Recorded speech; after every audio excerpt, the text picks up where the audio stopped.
Assalamualaikum warahmatullahi wabarakatuh. Hai semuanya. Kali ini saya akan membahas mengenai teknik komunikasi yang baik dalam kehidupan sehari-hari.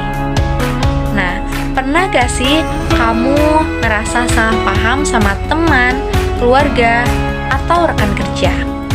Nah, seringkali masalah itu muncul karena kurangnya komunikasi yang baik. Di video kali ini, kita akan bahas kenapa teknik komunikasi itu sangat penting dalam kehidupan sehari-hari dan gimana caranya menerapkan supaya hidup kita jadi lebih harmonis dan sukses. Sebelum kita bahas teknik komunikasinya, mari kita pahami terlebih dahulu apa itu komunikasi dan kenapa sangat penting.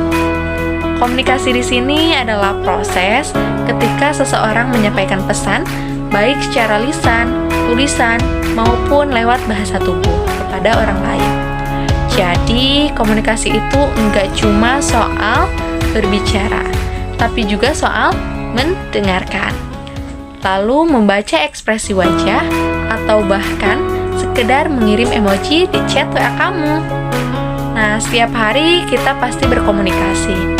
Entah di rumah saat ngobrol dengan keluarga, di sekolah saat diskusi dengan teman atau guru, di tempat kerja saat meeting, bahkan update status di media sosial, itu semua merupakan adanya bentuk komunikasi. Pertanyaannya, kenapa komunikasi ini sangat penting? Karena komunikasi adalah jembatan yang menghubungkan kita dengan orang lain. Lewat komunikasi, kita bisa membangun hubungan yang baik, menyelesaikan masalah, dan bekerja sama untuk mencapai tujuan bersama.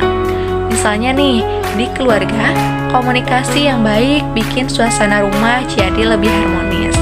Lalu di tempat kerja, komunikasi yang efektif bikin pekerjaan jadi lebih lancar dan minim adanya kesalahpahaman.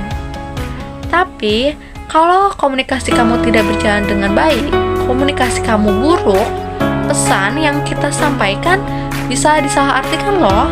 Akibatnya bisa timbul kesalahpahaman, lalu perasaan tersinggung, bahkan adanya konflik.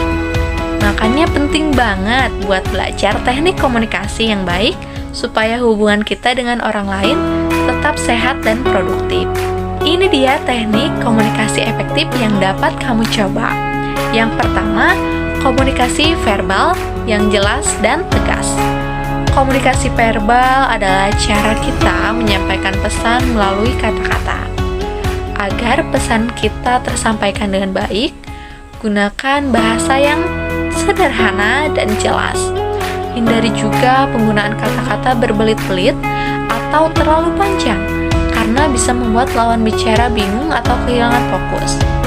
Nah, di sini ada tipsnya, yaitu gunakan kalimat singkat dan langsung ke inti pembicaraannya saja ya. Lalu pilih kata-kata yang mudah dimengerti oleh semua orang. Contohnya di sini, daripada kalian bilang, "Saya kira mungkin kita bisa mencoba nanti." Nah, kata-kata itu banyak sekali yang tidak bisa memahaminya. Lebih baik kalian bisa katakan, "Saya akan mencobanya besok." Seperti itu ya. Nah, yang kedua itu ada mendengarkan aktif dan empati. Mendengarkan aktif berarti kamu benar-benar fokus pada apa yang dikatakan lawan bicara. Bukan hanya menunggu giliran bicara saja. Tunjukkan kalau kamu peduli dan memahami perasaan mereka dengan memberikan respon yang menunjukkan empati. Cara melakukannya bisa dengan jangan menyela saat orang lain berbicara. Juga itu tidak sangat sopan ya. Perhatikan juga intonasi dan bahasa tubuh mereka. Lalu ulangi atau rangkum apa yang mereka katakan untuk memastikan kamu paham. Contohnya, "Saya mengerti kamu merasa kesulitan dengan hal itu pasti berat." Mungkin itu bisa kamu contoh ya. Yang ketiga adalah bahasa tubuh yang positif. Bahasa tubuh seringkali lebih kuat daripada kata-kata.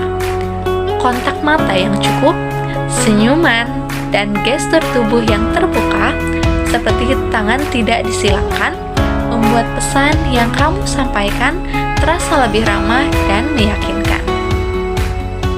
Manfaat bahasa tubuh yang positif yaitu bisa membangun kepercayaan diri, membuat lawan bicara terasa nyaman dan dihargai, memperkuat pesan verbal yang kamu sampaikan. Dan yang keempat, bersikap terbuka dan hangat. Sikap terbuka berarti kamu siap menerima pendapat orang lain. Bahkan, jika berbeda dengan pendapatmu, sikap hangat dan ramah akan membuat komunikasi berjalan lebih lancar dan menciptakan suasana yang menyenangkan. Cara menunjukkan sikap terbuka dan hangat yaitu jangan cepat menghakimi loh atau menolak ide orang lain. Itu sangat tidak dianjurkan ya. Gunakan kata-kata yang sopan dan penuh penghargaan. Tunjukkan juga bahwa minat pada apa yang mereka katakan dengan ekspresi wajah dan bahasa tubuh. Dan yang kelima, asertif bukan agresif. Asertif di sini artinya kamu mampu menyampaikan pendapat atau kebutuhan dengan tegas, jelas, dan sopan tanpa menyakiti atau merendahkan orang lain. Berbeda dengan agresif yang cenderung memaksa atau kasar. Contoh komunikasi asertif yaitu misalnya ya, saya menghargai pendapatmu tapi saya punya pandangan yang berbeda. Seperti itu. Yang keenam, gunakan pertanyaan yang membuka dialog. Pertanyaan terbuka mendorong lawan bicara untuk memberikan jawaban lebih dari sekedar ya atau tidak. Ini membuat percakapan lebih hidup dan bermakna serta menunjukkan bahwa kamu menghargai pendapat mereka. Nah, itu dia 6 teknik komunikasi efektif yang bisa kamu coba mulai sekarang juga. Coba praktekkan dan rasakan bedanya. Kalau kamu suka video ini, jangan lupa like, comment, subscribe, and share ke teman-teman kalian ya. Kalau ada pengalaman atau tips komunikasi yang lain, bisa kalian tulis di kolom komentar. Sampai jumpa di video berikutnya. Wassalamualaikum warahmatullahi wabarakatuh. Bye-bye.